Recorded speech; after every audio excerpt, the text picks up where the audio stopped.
order creating DOGE. And it's basically bureaucrats who object to cutting out wasteful spending. You know, this is the most bloated bureaucracy in world history. And bureaucrats don't want to lose their jobs, so they want to keep the government waste in there because it offers them full employment. So they're suing based on a 53-year-old law that says, well, if it's an advisory committee to the government, it has to be fully transparent and it must be balanced. You have to have bureaucrats on the advisory committee, which is utter nonsense. I don't think the lawsuit will succeed. It depends on how DOGE is constructed, and we don't know yet. Yeah, I mean, he's beginning to set up areas of responsibility to study in the government, and then he's going to come up with some suggestions. Yeah. But if you see the way Elon Musk operates, he doesn't just have great ideas.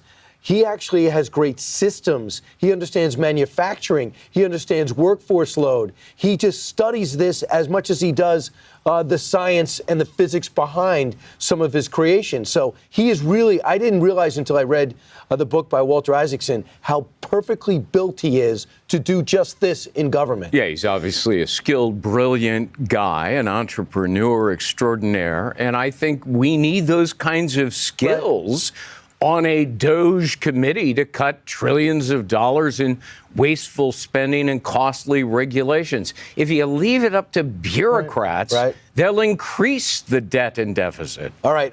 Just I paid your fee. I want to get in some more legal advice from you. All right. Birthright citizenship. The president says he signed an executive order getting rid of it. So if your parents are here illegally and they give birth to a kid, that kid is an American if that kid is born here. He wants to end that, and he signed an EO to do that.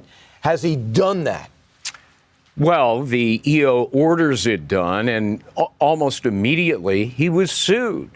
And so this will be tested in the court. Look, it's an uphill battle. 14th Amendment gives citizenships to people who are born here and subject to the jurisdiction of the United States. That's the phrase that Trump is going to test, arguing this is not what the framers intended.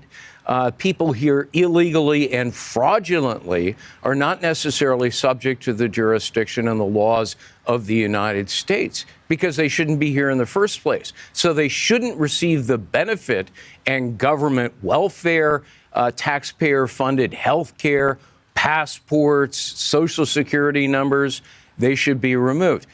I do think it's an uphill battle because the Supreme Court in the past has been pretty clear that if you're born in the United States, regardless of your circumstance, you're a citizen. Our founding fathers are looking to fill out the country. We wanted people for any way, shape, or form, and we have a different mindset now. But the 14th Amendment was to give citizenship to formerly enslaved people. That was the original intent, ratified immediately after the Civil War. So there's going to be a great debate and discussion here about the original intent of the framers. All right, let's do it. Let's have that debate because it's something we should keep politics out of and decide what's best for the country. Great to see you. Let's hit the beach and the surf behind us. That's what he wants to do. We'll get that soon.